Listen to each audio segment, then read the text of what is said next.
আমাদের থেকে আমাদের জনগণের প্রতিনিধিত্ব করার জন্য যখন মেয়র ইশরাক নির্বাচিত হয়েছেন তখন কিন্তু আওয়ামী লীগ সেটা ছিনিয়ে নিয়েছে। তা আমরা ভেবেছিলাম যে যাই হোক বর্তমান যে সরকার আছে, যে কোর্টের একটা রায় পেয়েছে, আমরা এই রায়টা উনি কার্যকর করবে, কিন্তু ঢাকাবাসীর যে চিন্তা ভাবনা করে এই সরকারের উচিত ছিল আমাদের এই রায়টা কার্যকর করার। কারণ আজ বাদে 3 দিন পর যে ঈদটা সারা ঢাকা শহরে বজ্র অপসারণের যে একটা সমস্যার মধ্যে পড়তে হবে, যেটা আমাদের জনগণের অনেক ভোগান্তি হবে, সেই ভোগান্তির চিন্তা করেও এবং জনগণের রায়কে অপেক্ষা করে আমার মনে হয় যে উচিত ছিল এই সরকারের দ্রুত এই কার্যকরটা করার।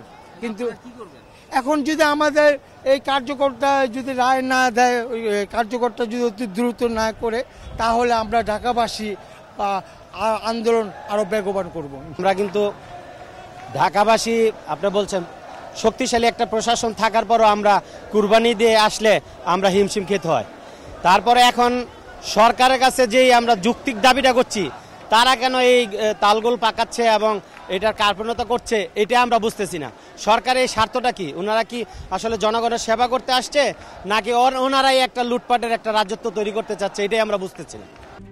RICL TMX, যুগের পর যুগ স্থাপনা থাকে মজবুত। ঢাকাবাসীর যতক্ষণ পর্যন্ত তাদের ইচ্ছা পূরণ না হবে ততক্ষণ পর্যন্ত আমরা আমাদের আন্দোলন চালিয়ে যাব। যখন আমাদের নগর পিতা দায়িত্ব পাবেন, ইনশাল্লাহ আমরা রাজপথ থেকে উঠে যাব। আসলে শক্তিশালী সরকার বলতে আমি বুঝি যেই দেশের একটা নির্বাচিত সরকার থাকে, জনগণের সমর্থনে যে সরকারটা আসে সেটা হচ্ছে এক ধরনের শক্তিশালী সরকার।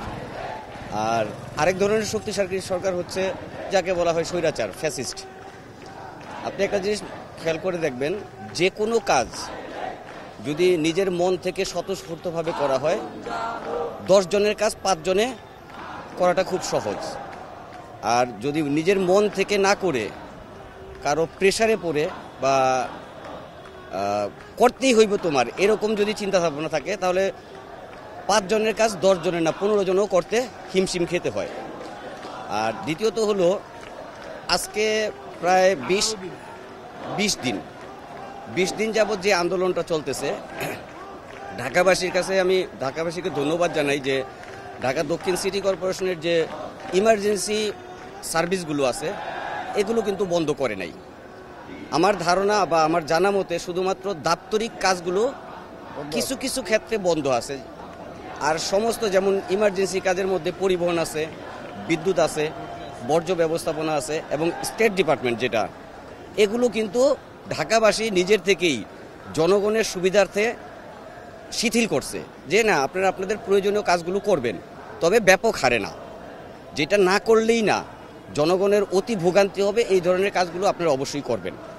এটা হলো দ্বিতীয় দিক। তৃতীয় দিক হচ্ছে, দেখেন আজকে ঢাকা দক্ষিণ সিটি কর্পোরেশন একটা ব্যাপক সেবামূলক প্রতিষ্ঠান। আজকে 20 দিন যাবৎ বন্ধ আছে। আমি জানি না এই সরকার বা বর্তমানে যারাও অধিষ্ঠিত আছে তারা কি সিটি কর্পোরেশনকে বা জনগণকে তাদের প্রতিদ্বন্দ্বী মনে করতেছে কিনা।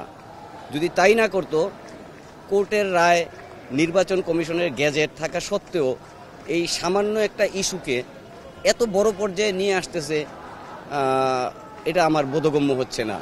আমরা চাই যে এই সরকার নির্বাচনের জন্য প্রয়োজনীয় সংস্কারগুলো করে একটা নির্বাচনী রোডম্যাপ বলেন বা নির্বাচনী ডেডলাইন বলেন, এইখানে আমরা কিছুই করতেছি না। আমরা যেটা চাচ্ছি যে আমাদের দাবি তো একটাই, কোর্টের রায়কে বাস্তবায়ন করা হোক, নির্বাচন কমিশনের প্রকাশিত গ্যাজেটটাকে বাস্তবায়ন করা হোক।